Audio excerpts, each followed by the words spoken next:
Hey, what's up, people? Welcome back to my channel. And if this is the first time that you've ever seen me, my name is Desmond Z. I cannot finish a book to save my life. I cannot finish a book to save my life. I have tried, okay? I think I've only read like 3 books so far this month, maybe 4.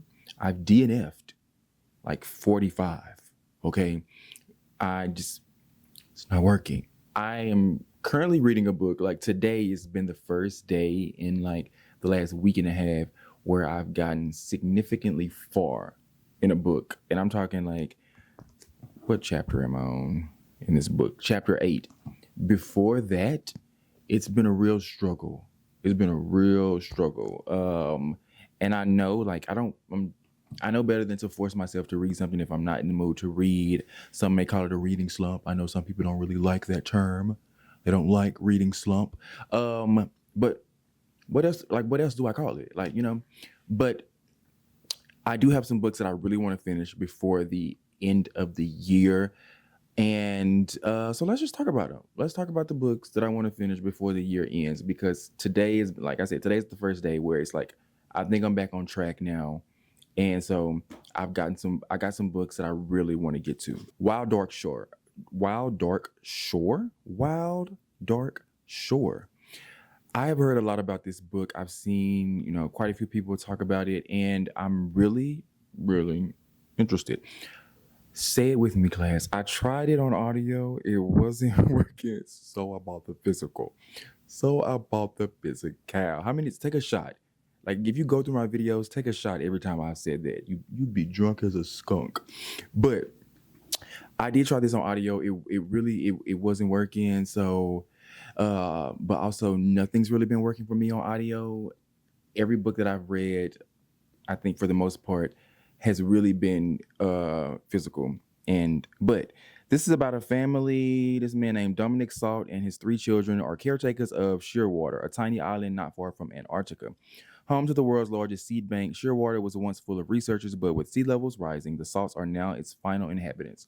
Until during the worst storm the island has ever seen, a woman mysteriously washes ashore. And I know I've heard people say this has like a mystery aspect to it. It's got some twists, got some turns, and it's also talking about like climate change, if I'm not mistaken.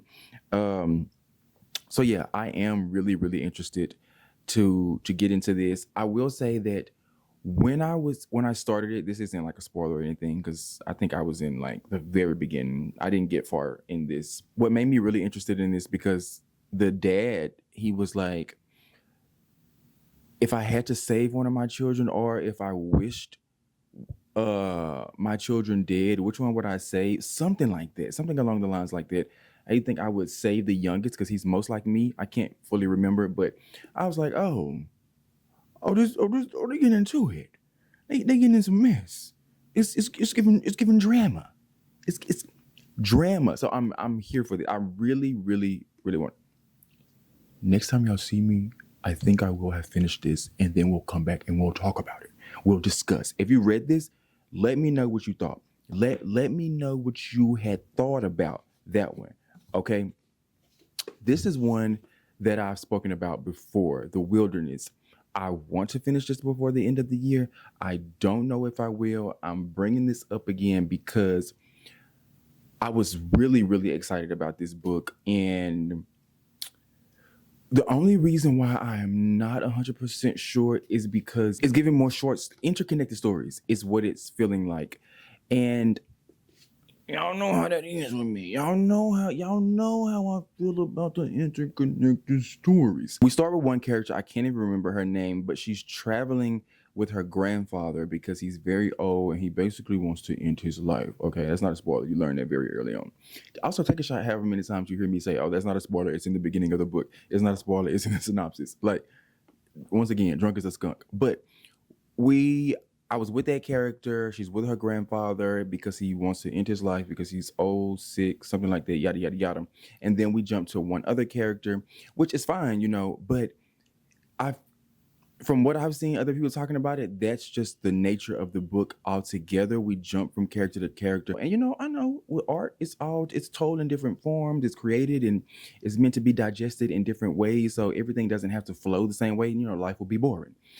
Yet and still, that's just one path that really does not it's hit or miss with me. It's hit or miss. Okay. Disappoint me. This book is get your shot glass ready because I tried this one on audio as well. It was not working. It was not working. It could have just been the slump. It could have just been my brain was like, hey, I don't want to listen to an audio book right now. Give it up, brother. But yeah, I tried like 50 books on audio and I DNF'd. I did first chapter DNF, fourth chapter DNF, first sentence. Oh, I don't want to do this. Like it wasn't working. Disappoint me. I got to a point in this book where the main character, she says she was at a party and they were like somebody put out a limbo stick and she was like, I joined in and when I came back up, I was suddenly thinking of microplastics in the ocean or something like that. And I put the book down. I put it down. I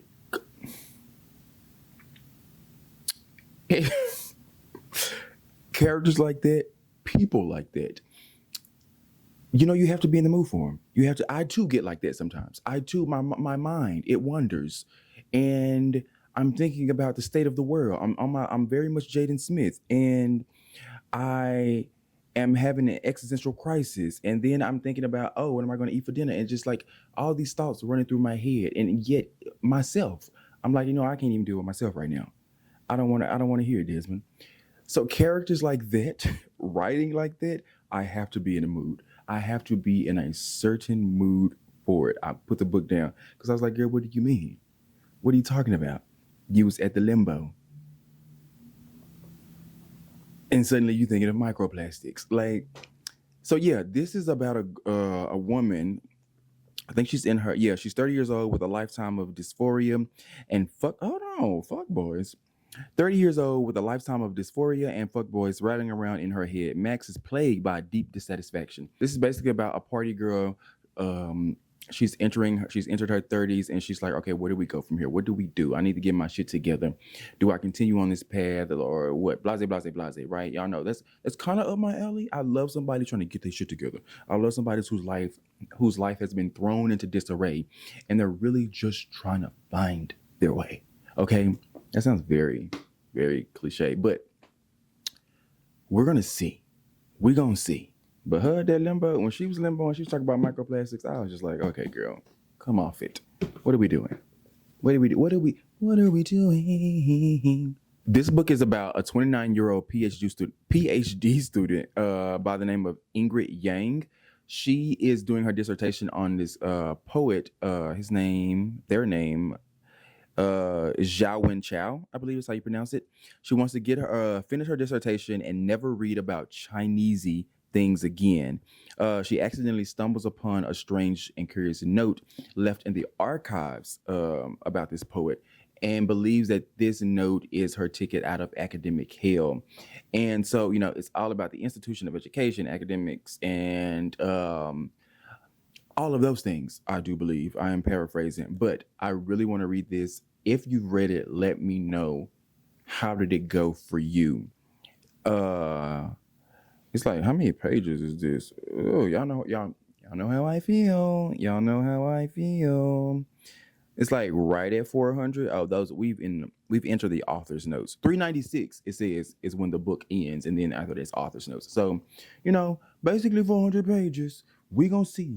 We gonna see how it goes. We're gonna see. Yeah.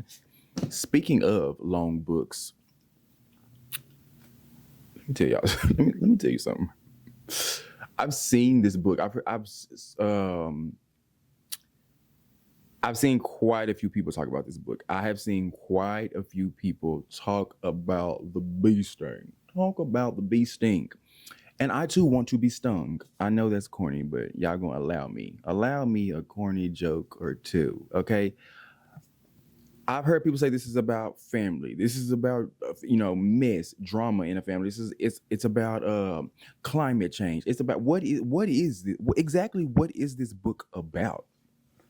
Hold on, because I need to because damn, I'm trying to hold the microphone and also get the motherfucking book open so I can read this motherfucking synop.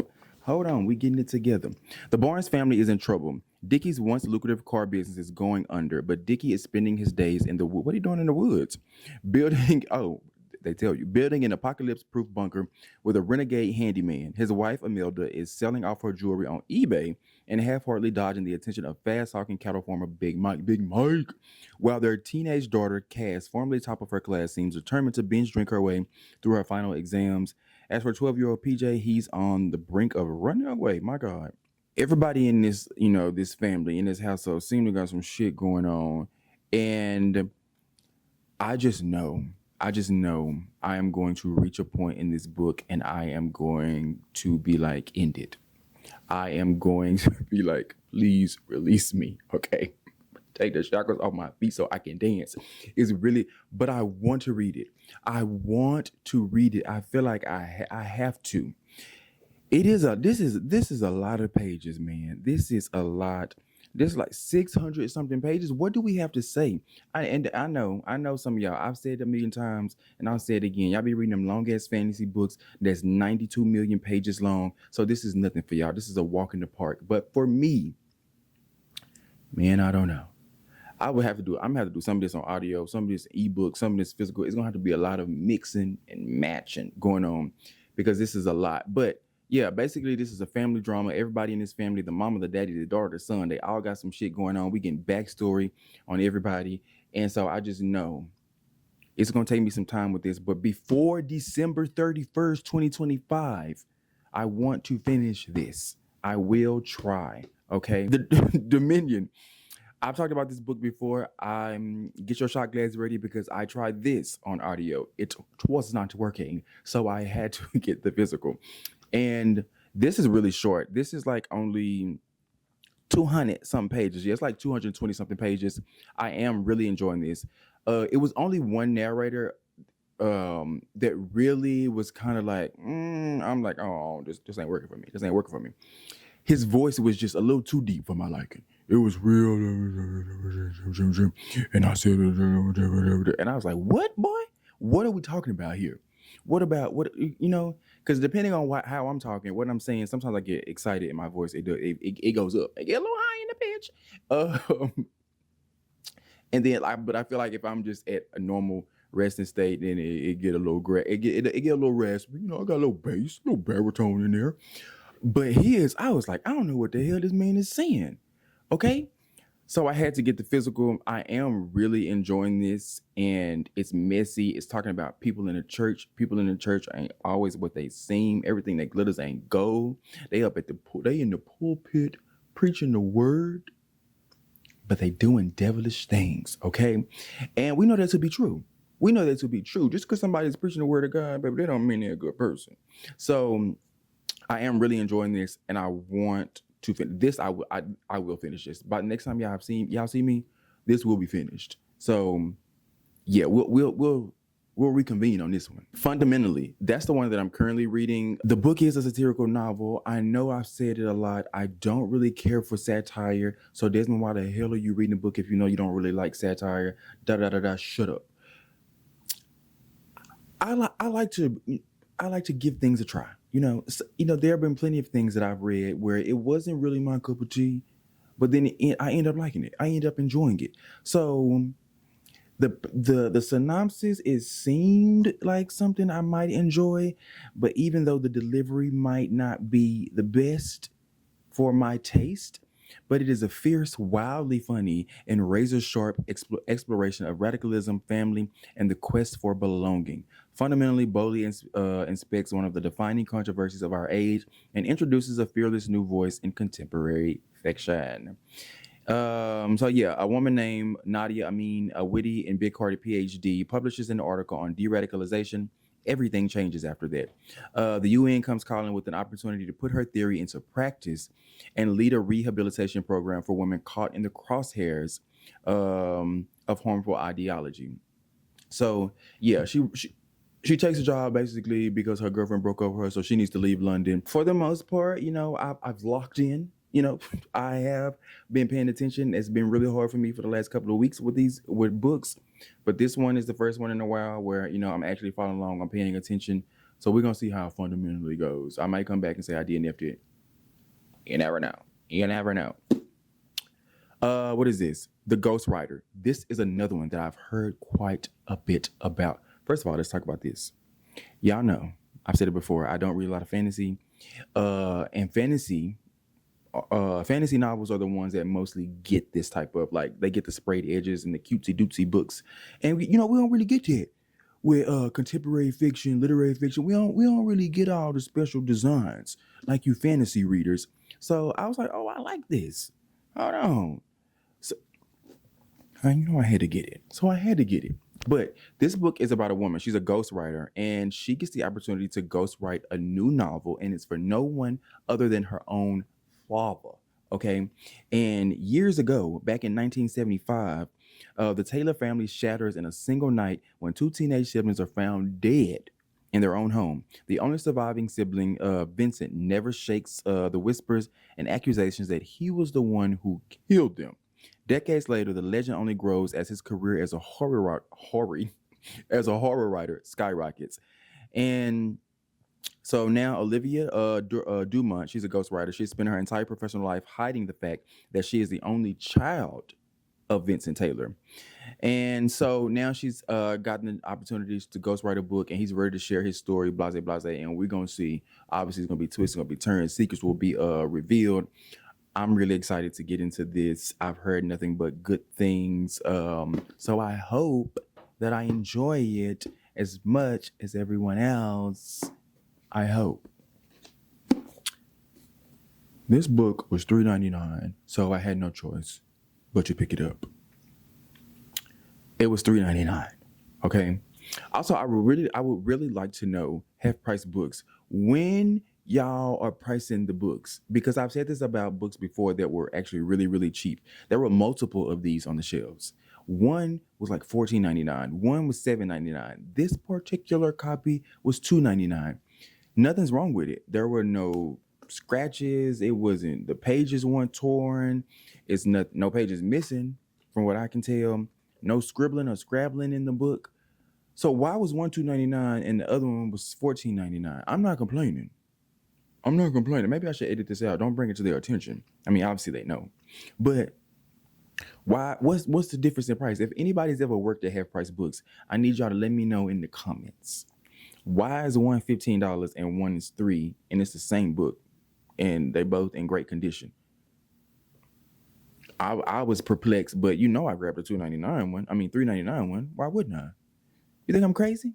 But I got this book, and I feel like I had heard of this book before, but then at the same time, I wasn't completely sure. And then I looked and saw they had a whole mini series. It won awards, and it's well received. The people love it, but I was like, I felt like I was rewriting history in my head. I was like, I had to have heard about that book. It's done great things, but I don't fully remember hearing about it. But it's called Washington Black. So we have George Washington Black, or Wash, an 11-year-old field slave on a Barbados sugar plantation. He gets chosen by his master's brother as a manservant, and he's scared, obviously, because these people are crazy. They're lunatics. They have people in bondage, in chains, and don't see them as human. But he soon realizes that, Christopher Wilde turns out to be a naturalist, explorer, inventor, and abolitionist. And a man comes up dead, and there's a bounty placed on Wash's head, and Christopher and him, they run away, blase, blase, that leads them on this whole journey. And that's me paraphrasing a very short little summarization of the synopsis I just read here. Yeah, so I don't know much about this at all. And I feel like I've heard of this book still in my mind. I'm like, I feel like I've heard people talk about this, but it's not ringing any bells when I read this synopsis. I don't know, but it sounds good. And then last but not least, we have All Friends Are Necessary. Efren Chino Flores has just moved back to the Bay Area from Seattle, jumping from sublet to sublet. In Washington, he was an adored middle school biology teacher with a loving wife and a child on the way. That is, until a stunning loss upended his life, as it goes in books, most books. Now he's working temp jobs, terrified of commitment, and struggling to put himself back out into the world. And so, yeah, he starts dating and making new friends, and he's just trying to find his way, child. He just trying to figure out who he is. Okay, and that's just something that's always up my alley. So yeah, those are some of the books that I want to finish before the end of the year. Now that I am back on track, now that I am once again reading what seems to be, at a regular pace, it's early days. I can't judge it yet because it's literally only been a couple of hours where my brain has said, okay, we're ready to read again. I've DNF like 50 books. Maybe I should make a video about those, and maybe that'll convince me to go back and give them a try again. We'll see. Maybe that'll be my next video. Who knows? But let me know down in the comments what you're reading. Do you have any books that you just like you want to finish before the year ends? Do you not care about that at all? I'm not gonna lie to y'all. If I don't finish these before the end of the year, y'all know I won't be mad. I really won't be mad. I want to, but if I don't, because a TBR, who would? Like, why would I stick to that? Let me know down in the comments what you're reading. Give the video a thumbs up if you enjoyed it. Subscribe if you are not. I will see you in my next one. Thank you so much for watching.